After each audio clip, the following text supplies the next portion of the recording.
Le Seigneur soit avec vous. Bonne nouvelle de Jésus-Christ selon saint Matthieu.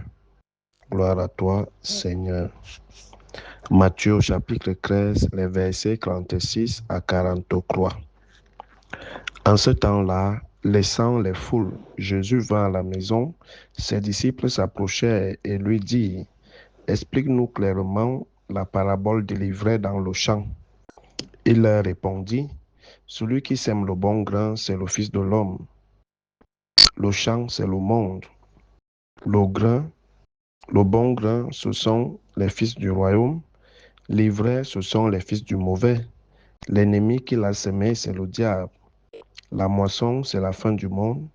Les moissonneurs, ce sont les anges. De même que l'on enlève l'ivraie pour la jeter au feu, ainsi en sera-t-il à la fin du monde.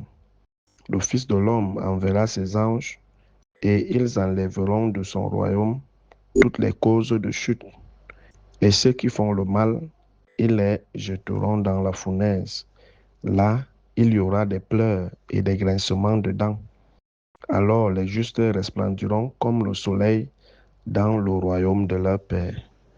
Acclamons la parole de Dieu. Louange à toi, Seigneur Jésus. Bien-aimés de Dieu, chers frères et sœurs en Christ, loué soit Jésus-Christ. Loué soit le saint nom de Jésus-Christ. Bonjour à tout le monde.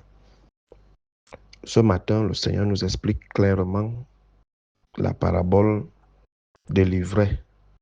Et il est clair, et je crois qu'à travers ces explications, nous pouvons déjà nous arrêter là. Et chacun peut déjà se positionner. Chacun peut déjà s'identifier à travers cette parabole. Je suis le blé, c'est-à-dire fils du royaume, ou je suis l'ivraie, c'est-à-dire fils de Satan. Chacun peut déjà s'identifier et dire dans quel camp il se trouve, qui est son père, qui est la source de ses actes. Les actes que je pose sont inspirés par qui ou par quoi? La vie que je mène est dirigée par qui ou par quoi? Mes relations interpersonnelles sont-elles bonnes ou toxiques? Si elles sont bonnes ou toxiques, qui m'anime de les rendre bonnes ou toxiques? Chacun peut déjà se déterminer. Le Seigneur est clair dans son explication parce que dans la parabole, le maître du champ a semé la bonne graine. Quelque temps après, quand la bonne graine a commencé à germer, aussitôt l'ivraie a commencé aussi à germer. Alors, les serviteurs lui disent: mais comment ça se fait qu'il y ait la mauvaise graine, l'ivraie, et pourtant tu n'as semé que la bonne graine? Veux-tu qu'on enlève cette mauvaise herbe? Il va leur dire: non, laissez-les pousser ensemble. Si vous les arrachez maintenant, vous risquerez d'arracher également le blé. Parce que l'ivraie, quand l'ivraie grandit, l'ivraie au départ ressemble à une tige de blé. C'est à la fin, pendant la moisson, qu'on va faire la différence entre l'ivraie et le blé, parce que le blé, lui, produit les fruits, il produit des épis, il produit des fleurs qui vont donner des épis. Or, l'ivraie ne produit rien. L'ivraie est stérile. Et c'est là où on les différencie. Alors, chacun de nous sera différencié en fonction de la qualité des fruits qu'il produit. Il y a ceux qui sont stériles. Ils ne peuvent rien produire de bon parce que le diable ne produit rien de bon. Le diable ne peut jamais fleurir. Et il y a ceux qui vont produire des fleurs pour donner de l'épi. C'est là où la différence va se trouver lors de la moisson ici qui n'est que la fin des temps. Alors, l'ivraie, ce sont les fils du mauvais, les fils du diable. Et celui qui sème le mauvais dans le monde, c'est le diable. La moisson, c'est la fin du monde. Les moissonneurs, ce sont les anges. De même qu'on enlève l'ivraie pour la jeter au feu, ainsi en sera à la fin du monde. Celui qui sème le bon grain, c'est le Fils de l'homme. Le champ, c'est le monde. Le bon grain, ce sont les fils du royaume. Donc, chacun peut y savoir de qui il est. Si c'est Dieu qui t'a semé, qui t'a envoyé dans ce monde, alors tu dois produire les fruits de qualité.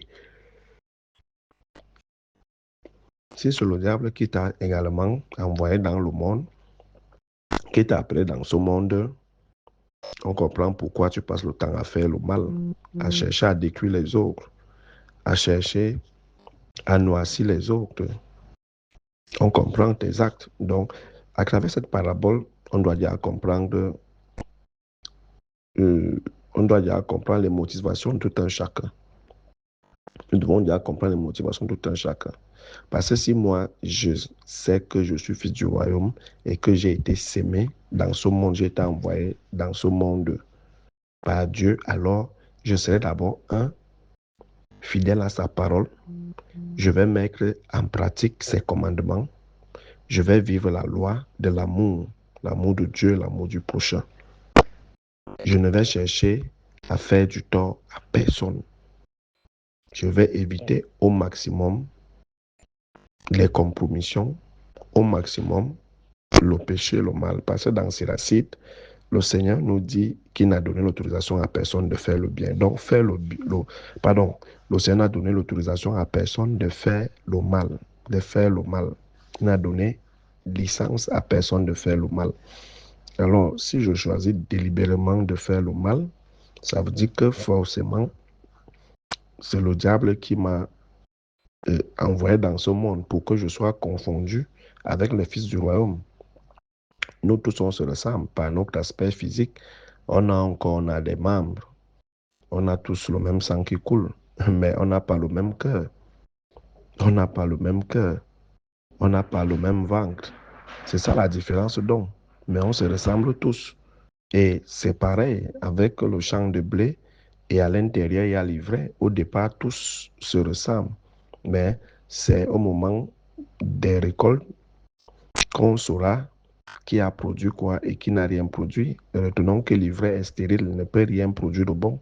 Comme le diable est stérile, le diable ne peut rien produire de bon. Mais le blé fleurit et produit l'épi attendu, c'est-à-dire les fruits de l'Esprit Saint attendus. Donc si durant mon séjour sur terre, je ne produis rien de bon comme fruit, la joie, la paix, l'amour, la convivialité, le vivre ensemble, le pardon, la miséricorde et la compassion, tout ce qui va avec, je dois me poser des questions. Nous sommes sur terre pour produire des fruits. Et on nous a bien dit que le champ, c'est la terre. Nous sommes dans le monde. Le champ, c'est le monde dans lequel chacun de nous a envoyé. Chacun de nous est le fruit de la pensée de Dieu. Chacun de nous est voulu par Dieu. Personne n'est le fruit du hasard. Si nous sommes sur terre, c'est parce que nous avons une mission précise. Nous avons une mission précise, produire des fruits avec cette graine de moutarde, avec ce levain qui fait lever la pâte. Mais si on n'est rien de tout ça, ça veut dire que c'est le diable qui tire les ficelles dans notre vie et nous nous laissons devenir esclaves du diable. Et qui est esclave du diable ne peut produire que les fruits de la mort, de la haine, de la jalousie, de la rancœur. Ne peut qu'apporter destruction, malheur, mort, maladie et autres. Alors, on peut déjà se distinguer les uns les autres dans ce monde. On sait qui fait le bien, on sait qui fait le mal. On se connaît tous. Chacun sait de quoi l'autre est capable. Chacun sait ce qui nourrit les actes de l'autre. Parce qu'il y a ceux qui sont seulement animés par la haine. Par la haine, la méchanceté, tout ce qui va avec. Et il y a ceux qui sont animés par l'amour, la douceur et autres. Mais nous sommes tous dans le même monde. Nous sommes tous dans le même champ. Il pleut, le soleil se lève sur chacun de nous. Mais c'est à la fin des temps que chacun rendra compte des actes qu'il a produits, des actes qu'il a posés, autant pour moi, des actes qu'il a posés durant son séjour sur terre. Est-ce le bien que tu as passé le temps à faire ou le mal que tu as passé le temps à faire? Et l'océan dit, le moment venu, les anges viendront moissonner et l'ivresse sera liée en botte et on va la jeter dans le feu. Le feu ici, c'est l'enfer. Et pourquoi on va détruire l'ivraie à la fin? Parce que on ne peut pas conserver la mauvaise graine, la mauvaise race. On ne peut pas perpétuer le mal. On ne peut pas perpétuer l'espèce du mal. Et le blé sera mis dans un grenier. On conserve toujours la bonne semence. On crie les mauvaises semences, on jette, et la bonne, on la conserve parce que le bien doit continuer à se faire dans la vie. On ne peut pas continuer à garder le mal indéfiniment afin qu'il porte à détruire. Non. Donc, tous ceux qui font le mal là et autres, sachez qu'il y aura un temps où vous serez, où vous devrez rendre compte. Et si vous ne changez pas, vous irez là où il y a les plaies, les grincements dedans. Donc, à travers cette parabole, que chacun s'identifie. Donc, est-ce que j'appartiens à Dieu ou j'appartiens au diable? Est-ce que je marche selon ce que le Seigneur attend de moi ou alors c'est le concret? Si c'est le concret, je suis fils des ténèbres. Je suis fils du ténèbre. Ça veut dire que je suis un agent du diable sur terre. Et c'est pour ça que mon passage sur terre est marqué par le mal, la méchanceté, tout ce qui va avec que je pose comme acte au quotidien. Si je suis fils du royaume, alors mon passage sur terre sera marqué par des actes de bonté, de charité, d'amour, par la miséricorde et tous les fruits du Saint-Esprit que je vais produire durant mon séjour et mon passage sur terre.